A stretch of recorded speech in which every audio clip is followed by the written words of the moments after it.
এই মহিলা পাবলিক টয়লেটে দাঁড়িয়ে মেকআপ ঠিকঠাক করছিল। ঠিক তখনই তার ফোন টুপ করে ডাস্টবিনে পড়ে গেল। সে তাড়াহুড়া করে ফোনটি তুলতে গেল, আর ঠিক তখনই আঙ্গুলটি কিসে যেন একটা সূচ ফুটে গেল। সে ব্যথায় লাফ দিয়ে দেখলো হাতে একটা ইনজেকশন আটকে আছে। খুলে দেখে ওরে বাবা, এটা তো তিনই এক ভ্যাকসিন।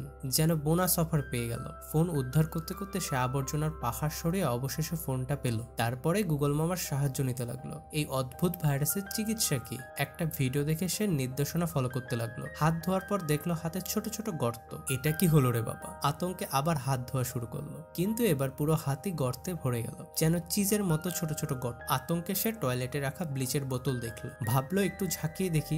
ব্লিচ দিয়ে হাত ঘষতে ঘষতে ম্যাজিকের মতো সব গর্ত গায়ে। উফ, বেঁচে গেলাম। ঠিক তখনই বাঁ হাত চুলকানো শুরু করলো। তাকিয়ে দেখে ও মা, এবার পুরো হাত সংক্রমিত। সে দরজা ধাক্কাতে লাগে, বাঁচাও বাঁচাও। এমন সময় হঠাৎ চোখে ব্যথা। আয়নায় তাকিয়ে দেখে তার চোখেও গর্ত। এইবার তো গেলাম, ফোনের চার্জও শেষ। হতাশ হয়ে এক কোনায় বসে পড়লো। এমন সময় দরজা খুললো। সামনে দাঁড়িয়ে এক টাকলা লোক, যার পুরো মুখ ক্রিপি গর্তে ভর্তি।